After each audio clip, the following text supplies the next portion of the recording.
Amigos televidentes, muy buenos días. La Comisión de los Derechos de los Trabajadores y la Seguridad Social analiza ya el proyecto de ley para la optimización de la jornada laboral y seguro de desempleo. Varios sectores continúan mostrándose escépticos sobre esta propuesta, pero el oficialismo sigue defendiendo la tesis. Hoy en los desayunos de 24 horas abrimos el debate sobre las reformas laborales con Rafael Ollarte, defensor de los trabajadores privados del colectivo Si Te Pasa a Ti. También estará con nosotros Rodrigo Gómez de la Torre, de la Federación Nacional de Cámaras, y Osvaldo Chica, presidente de la Central Unitaria de Trabajadores. Antes de empezar, caballeros, a quienes ya tengo en mi sala, queremos dejar claras las reglas de juego en este debate. Cada intervención tendrá una duración de 2 minutos. Faltando 15 segundos, una primera alarma sonará indicándole a quien esté en el uso de la palabra que debe concluir. Un timbre final indicará que su tiempo ha terminado. De igual manera, las réplicas deben durar 1 minuto. Una advertencia sonará cuando queden 15 segundos para que quien está interviniendo pueda terminar su idea. La moderadora, que voy a ser yo, podrá intervenir y preguntar dentro del tiempo asignado a cada uno de los invitados. El cronómetro estará siempre en pantalla. Señores, vamos a comenzar, así que me paso para su lado. ¿Voy para allá?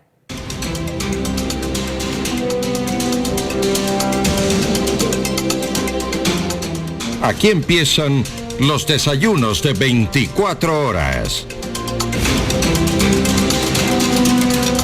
Muy bien, vamos a empezar con el primer tema. Les doy la bienvenida a todos. Y quisiera hablar de la reducción de la jornada laboral. Quiero empezar con Osvaldo Chica, presidente de la Central Unitaria de Trabajadores. Osvaldo, buenos días y cuénteme cuál es la posición de los trabajadores frente a esta propuesta del gobierno. Sí, muy buenos días y gracias por la invitación y un saludo a la clase obrera.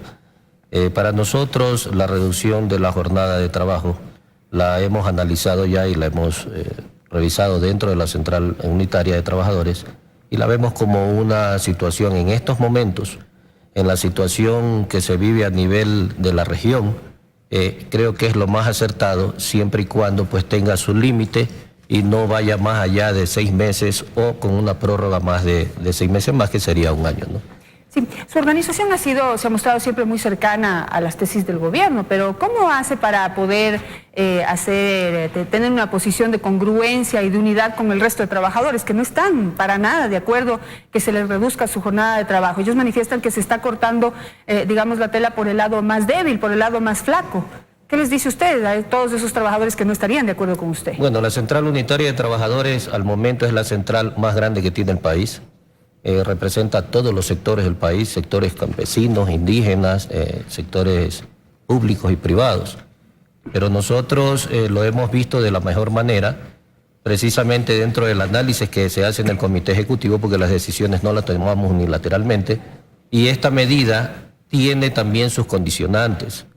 Primero, de que la empresa tiene que demostrar que ha entrado en un proceso de quiebra, y esto de aquí tendrá que ser verificado por el Ministerio de Trabajo. No se ha hablado de un proceso de quiebra. Pero quisiera, por favor, tomar la reacción de Rodrigo Gómez de la Torre, presidente de la Federación Nacional de Cámaras. ¿Qué puede decir usted? Empezamos, por favor, no he visto el cronómetro, he estado llevando el tiempo en mi mente.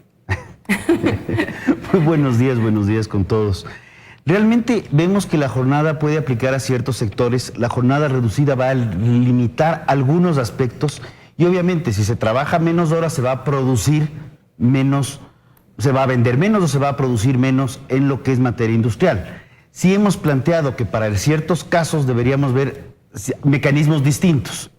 La jornada laboral, como está planteada en la ley, requiere la autorización de la autoridad del trabajo, cuando lo que sí deberíamos analizar también es que a través del acuerdo entre las partes se pueda llegar a una jornada diferenciada.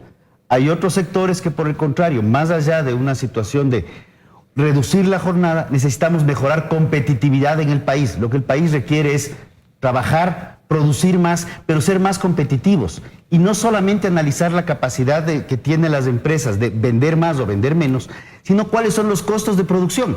Porque probablemente estamos vendiendo más, pero estamos teniendo muchos menores utilidades y creemos que por el lado de las utilidades y en un análisis de costos de producción también se debe considerar el tema de la jornada reducida. Ahí me regaló unos segundos. Rafael Ollarte, usted es constitucionalista. Quisiera empezar aclarando lo que dijo Osvaldo.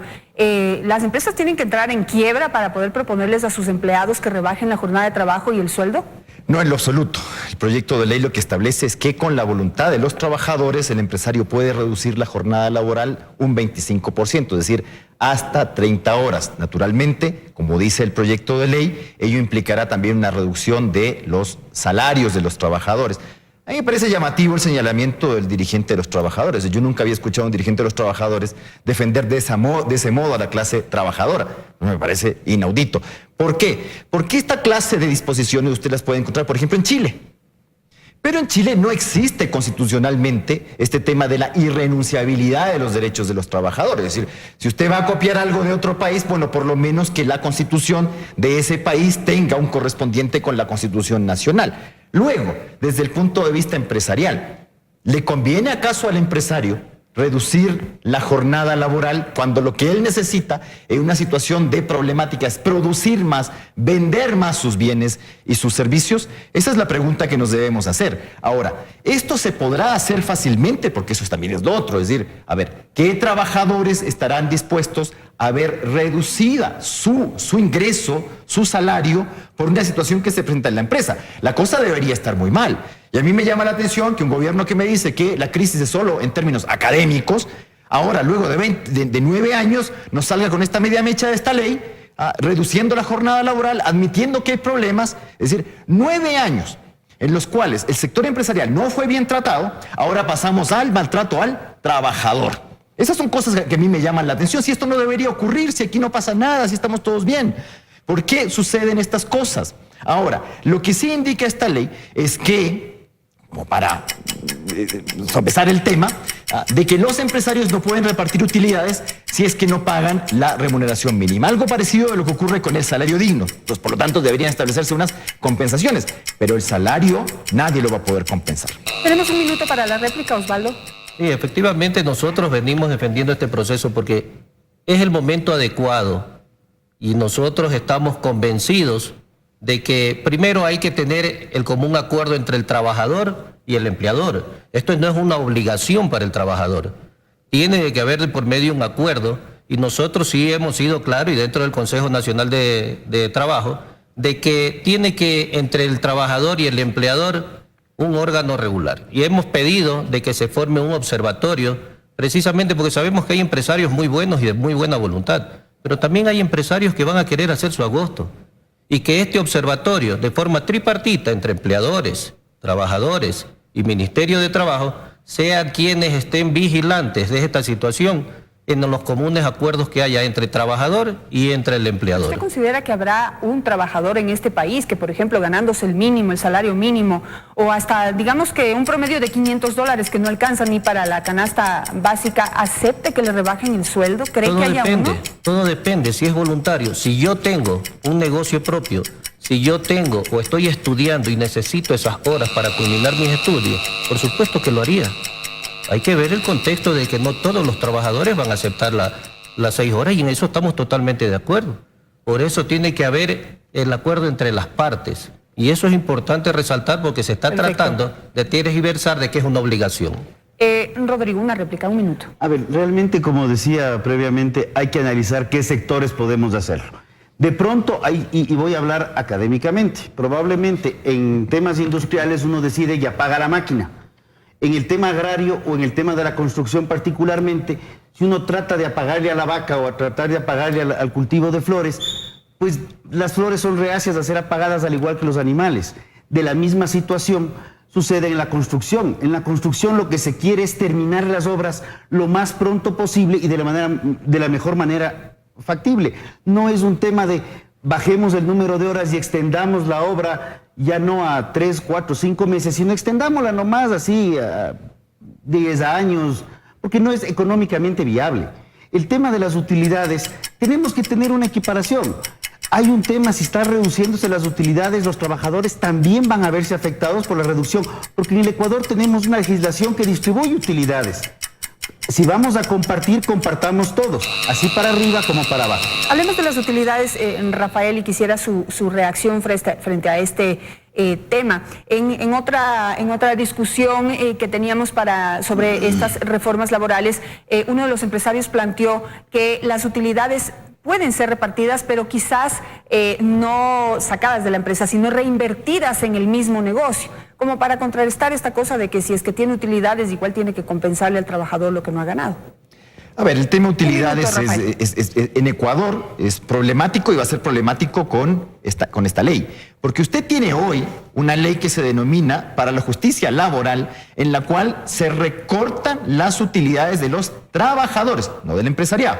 Es decir, si un trabajador va a percibir más de $8.780 por utilidades anuales, resulta que el remanente va a la seguridad social. ¿Ya? Aquí, en cambio, lo que se hace es, si es que se ha reducido la jornada laboral, para que la empresa reparta las utilidades, debería pagar, dice, la jornada completa. Es decir, es un sistema harto farragoso, ¿ya?, de establecimiento de utilidades. En el caso de los empresarios, condicionando. Si usted no paga salario digno, si usted no paga jornada laboral completa, en el caso de que la ha reducido, no puede repartir utilidades. Se entiende que a los accionistas, no a los trabajadores. Pero hoy, en este Estado constitucional de derechos y justicia, a los trabajadores les están recortando el derecho a las utilidades. Entiendo que el representante de los trabajadores algo tendrá que decir respecto de este desaguisado constitucional, pues. Quisiera pasar al otro tema y quizá podamos juntarlos. El seguro de desempleo, eso también es bastante polémico porque se plantea, ¿no?, como la posibilidad, tranquilos señores, si se quedan sin empleo, aquí nosotros estamos implementando un seguro, pero ustedes mismos van a tener que pagarlo. Bueno, nosotros en eso hemos hecho una propuesta el día de ayer a la Asamblea Nacional. Si estamos en una situación económica no muy estable, lo importante es de que todos aportemos, trabajadores, empleadores y también el gobierno nacional. Y nosotros de ese 3% hemos planteado y hemos propuesto de que el 1% pongan los empleadores, el 1% el trabajador y el 1% el Estado también, a través del 12% pues del IVA. Entonces, como es un periodo de 6 meses, pues nosotros creemos y estamos convencidos de que se puede dar tranquilamente, de que el gobierno también puede aportar en este proceso, ¿no? ¿Qué dice Rodrigo? Que no le vi poner muy buena cara, sobre todo cuando se mencionó que hay que quitar el 1% al IVA, ¿eso es posible? A ver, lo que está planteándose por parte de Osvaldo es una modificación tributaria, porque es sacar del IVA para compensar el seguro de desempleo, cuando lo que está planteando el gobierno es, tal vez la palabra sea un poco fuerte, pero es eliminar el tema de la cesantía para cambiarle de nombre y llamarle seguro de desempleo. Ahí habría que ver cómo aporta o no aporta a la realidad laboral. Y que igual creo que voy a tomar las palabras de Rafael. Si estamos en una situación tan ligeramente complicada, pero básicamente de no crisis, ¿por qué necesitamos un seguro de desempleo en este momento y no se creó un mecanismo importante y necesario cuando realmente estaban las situaciones abollantes, con un muy buen precio de petróleo, con un muy buen precio de materias primas, donde era el momento idóneo para crear seguros de desempleo y que estos se puedan, en términos prácticos, donde se puedan fondear, donde se puedan llenar estos cupos y hacer un pocito para que pueda aportar?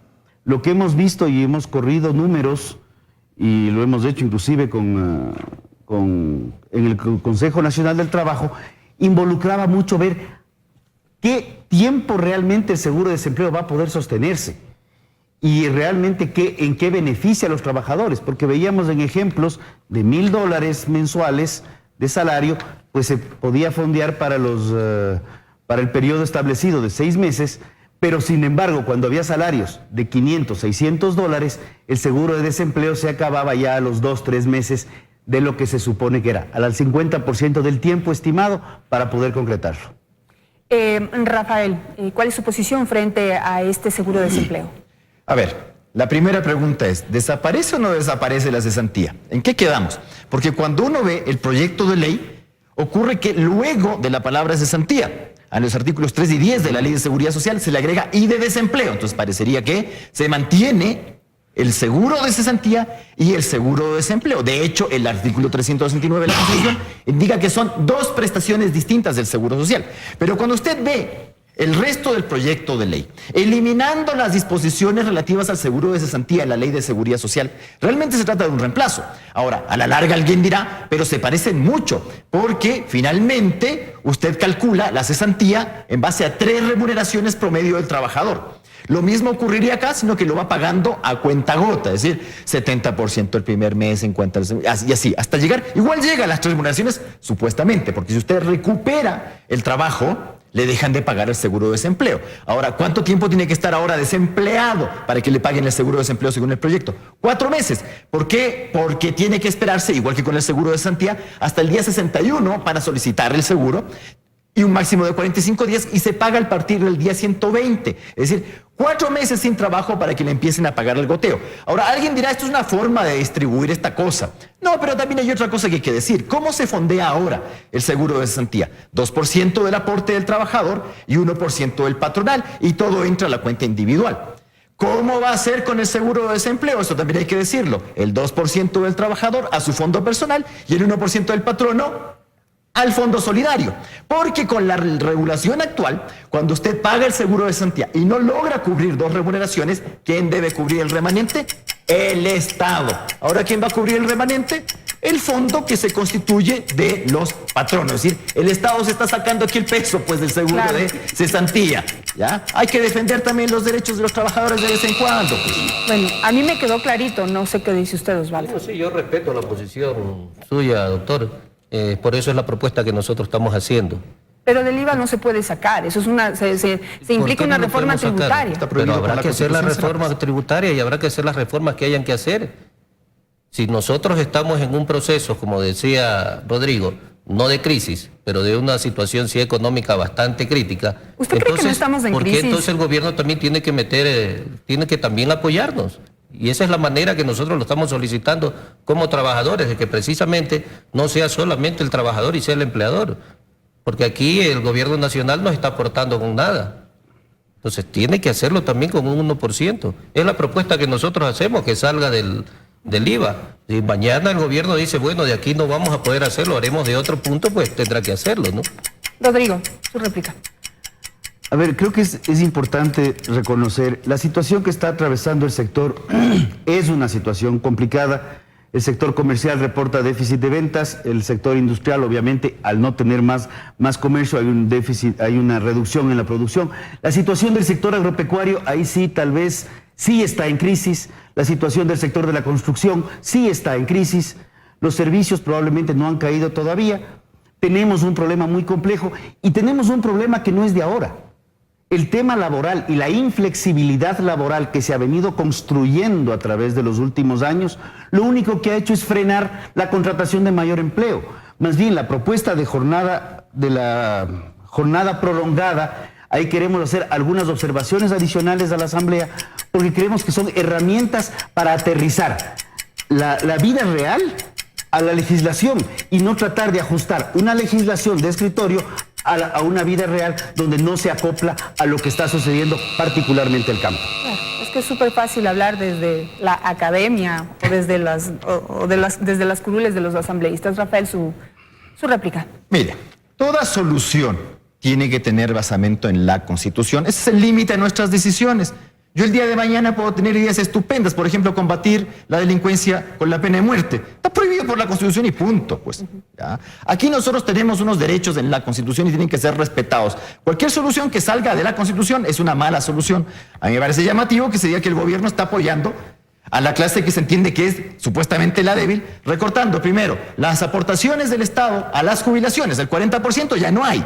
¿Ya? Luego, recortando utilidades de los trabajadores. Sobre eso yo no escucho nada aquí. ¿Ya? Y luego, eliminando la cesantía. Oiga, no que la cosa está tan bien. Yo entiendo que la cosa no está bien. Ya se hicieron cosas con el sector empresarial. Ahora tenemos que seguir con el otro sector. Entonces aquí hacemos las cosas a la Bartola. Pues entonces ahora saquemos del IVA. No se puede sacar del IVA. Los impuestos no pueden tener destinación específica. Está prohibido por la Constitución. Por lo que veo hay bastante desconocimiento, ¿no? Tanto de quienes están proponiendo como de quienes están elaborando estas propuestas desde la Asamblea Nacional. Yo me pregunto si existe la posibilidad de renunciar a los derechos, aunque sea temporalmente. Eso, la verdad, es un retroceso sobre el cual hay que seguir discutiendo a ver si se puede llegar a un acuerdo. Bueno, estamos debatiendo las reformas laborales que están ya en la Asamblea Nacional y dentro de las propuestas se propone la creación de empleo joven. Vamos a empezar ahora al revés. Quisiera empezar con usted, por favor, Rafael, ¿cuál es la posición de los empleados privados frente a la propuesta de creación de empleo joven? Mire, lo que ocurre con la ley es que esta creación de empleo joven por disposición del legislador, pues no está dentro de la realidad. Usted no crea empleo joven a punta de ley. ¿Cuáles son las propuestas? Que usted puede contratar empleo joven adicional a su plantilla, no puede superar el 20%. ¿Y cuál es el fomento? ¿Cuál es la promoción que yo le doy al empleador? Yo le voy a pagar el aporte patronal. Mire, por una parte estamos reduciendo la jornada laboral y por otra parte creemos que a punta de ley, yo creo, empleo joven. Y además hago disposiciones como, oiga, pero solo el 20% de la plantilla, oiga, pero solo hasta 2 salarios mínimos. Mire, el empleo joven es importante. ¿Cómo se fomenta el empleo joven? Fomentando la producción, pues, ¿ya? No atacando al empresariado, no dejándolo en la lona para luego tener que sacar esta clase de leyes porque la gente ya no puede producir porque usted lo ha atacado por todas partes. Mire, si hay propuestas que se pueden hacer, elimine el anticipo del impuesto a la renta. A ver, ¿ya? ¿Cómo es posible que una situación de crisis, por lo menos en lo académico, ¿ya?, a usted le obliguen a pagar, porque tal vez el año pasado, en el periodo fiscal 2015, no le fue tan mal, pero ya el 2016 el tipo está atorado y le toca pagar un anticipo ahora para el 2017. ¿Y para qué le va a servir? Incluso lo va a servir para crédito tributario. Entonces, piense este tipo de cosas, que la gente pague lo que tiene que pagar, ¿ya? No hagamos estas cuestiones que parecen una adivinanza a veces, a ver si esto nos resulta. ¿Cuántas reformas laborales llevamos en Ecuador? ¿Cuántas reformas tributarias? Pero si está la ley de tránsito, pues. Entonces uno dice, ¿cómo se está legislando? A la adivinanza, veamos cómo sale esto. Entonces, si esto resulta, ojalá. Y si no, total, ya en mayo del próximo año ya me fui y que pague el otro, ¿no? Ya veremos las consecuencias. Rodrigo. A ver, coincidimos plenamente con Rafael. El empleo no se crea por decreto. El empleo se crea con mecanismos adaptables a la vida real. Voy a hablar de una experiencia personal. Qué gusto tuve yo de poder trabajar por horas en una empresa cuando estudiaba en la universidad. Hay gente que se va a demorar hasta los 24, determina la ley. La ley juvenil dice que joven es hasta los 29 años. Seamos coherentes en último caso con la ley y demos opción hasta los 29 años para ir en concordancia con la otra ley. Y demos herramientas, no solamente el tema del pago del seguro, sino una adaptabilidad a lo que está sucediendo. Hay gente joven de 18, 19, 20 años. Los jóvenes pueden casarse y tal vez es un problema que se casen a los 16, pero a raíz de ese momento necesitan trabajar. Y las leyes de empleo joven que se han presentado a la Asamblea en este mismo periodo de gobierno han sido desechadas porque no venían desde el lado oficialista. O sea, hay herramientas que se han tratado de crear y que han sido desechadas. El concepto de prueba-error. Ponemos, nos equivocamos, ahora veamos cómo le acomodamos. La Ley de Justicia Laboral retiró el tema de contrato a plazo fijo.